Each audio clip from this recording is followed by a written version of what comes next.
Hi, my name is Rachel Luck, and we are here to talk about Chapter 30, The End of Mass Media, Aging and the U.S. Newspaper Industry.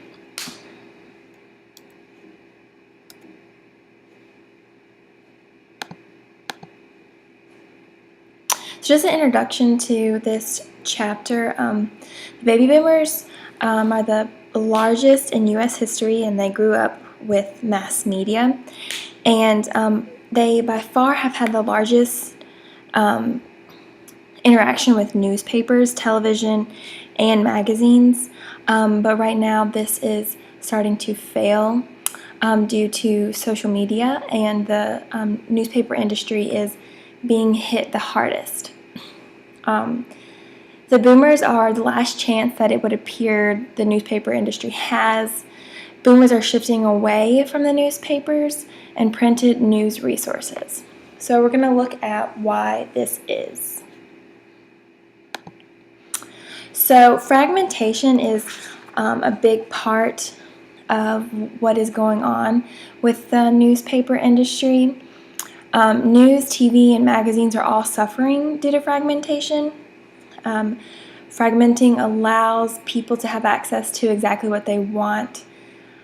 So we're a very instant gratification generation, and so we don't want to wait for a TV show to come on, or we don't want to wait through the commercials, so we pick and choose the times that we would like to read it or watch it, and so we don't have to really wait for the article to come out in the newspaper.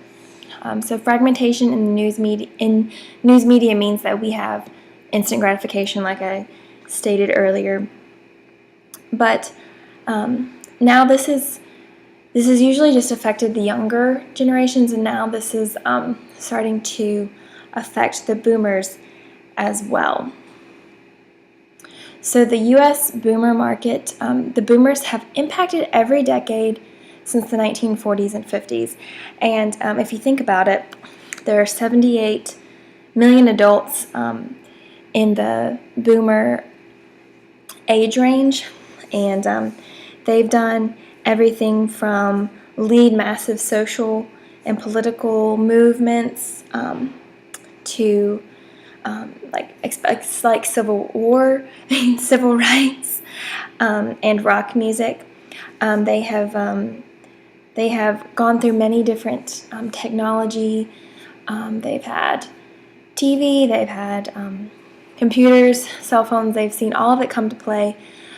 So when the boomers first came into the world, they made an immediate impact because during their childhood, that's when baby food came out, was invented in the 1960s and 70s. They had social change, and they led movements in the 1970s and 80s. Blue jeans, fast food, rock and roll music were things that they had a part in. And in 1990, they had retirement funds. The boomers have maintained the largest generational population the U.S. has ever seen, and they've changed the way that we see mass media. So the boomers in mass media. Once the biggest drivers of mass media, now they are partaking in fragmented media. So some of these boomers are now getting heavily into the technology. In the U.S., the internet has made a huge impact. Americans used to spend 4 more hours watching TV, but now they spend 4 more hours on the internet, social media, things of that nature. Now 45% of Americans use sites, social media sites. So the primetime network has declined 30% in a 10-year period, and that's since 2005. So it's honestly probably that's probably even more of a decline now in 2017. The boomers are losing their interest in following the news. I know we've heard a lot lately about fake news, but it seems as though that's been a trend. Many older Americans say that the news is not always truthful, and they don't really feel the need to watch all of the news. So again, the fragmented news allows boomers and everyone to pick and choose what they would like and what they want for that instant gratification. So as an impact on the industry, the industry was in its prime in the 1950s, 1960s. That's when you had your regular newspaper boy on his bike throwing out your papers. And it said that the number of daily newspapers was 1,763 in 1960, but it dropped to 1,422 in 2007, potentially declining still because that data is about 10 years old now. But also in 1950, 123% of households bought a newspaper, and 67% in 2000 bought newspapers. And I can attest to this, having my parents. My parents are very old-fashioned. They still like to get the newspaper, but I can see this impact on the industry just from my parents because newspapers went up and they didn't want to keep paying for it. But I could see that the newspapers were really in a dire need to make more money and keep thriving, but it became like a household argument. My mom would just pick and choose the day she would get a paper because she got tired of dealing with the local newspaper. But also, back to the impact on the industry, advertising has dropped millions of dollars on marketing in newspapers. So what used to be the only place to really advertise, to get out to people every day, was the newspaper, has now dropped millions of dollars, and they're losing all that money because no one is advertising quite as much in newspapers now. They said the book stated that even places like the New York Times, Wall Street Journal, some of the most well-known newspapers are having trouble with this. Both of those have more of an online presence than some other newspapers, but they are still struggling to keep people buying their newspapers and finding them online as well.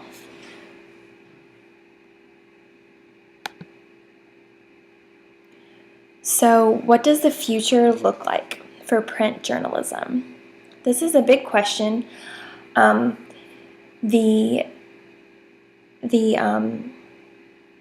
book states that they need to reevaluate where they're going and try to slow down the erosion of the boomers. It also says that they need to figure out a way to remarket to the boomers. They've been their biggest buyer for almost their entire lives. It's the journalism area needs to figure out how they can re-attract them. I mean, if they attracted them once and it was a habit of getting a newspaper every day, it seems like there could be a new way to market to them again and save the journalism industry. So employment in the newsroom has plunged quite drastically. The economic impact could get worse if a solution is not found. The core issue, this was a quote in the book, the core issue is who will pay for the reporting that is the fundamental basis for public disclosure. They're really wondering who's going to pay to get these stories that now people can get on blogs and Facebook. And to me, some of those things might possibly need to be regulated simply because anything can be put out there now. So blogs, people can read blogs and think they're true, and what they say is like, you can't believe everything you read on the internet, and it's very true.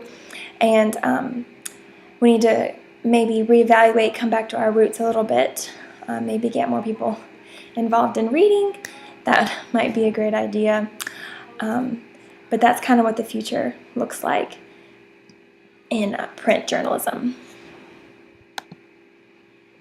So I'll leave you with a few questions. So if you had to evaluate print journalism right now, what suggestions would you make to the newspaper industry to help solve their issue and regain the silver market? What ways would you have them reamp their whole system to reach those baby boomers? And the second question is, do you believe that the news on the internet should be regulated, blogs, social media, etc.? Would that help boost this industry again? So just thinking about anyone can post blogs anywhere. Is there a way that they could be regulated to maybe help the industry again? And that's all that I have, and that's all I will leave you with.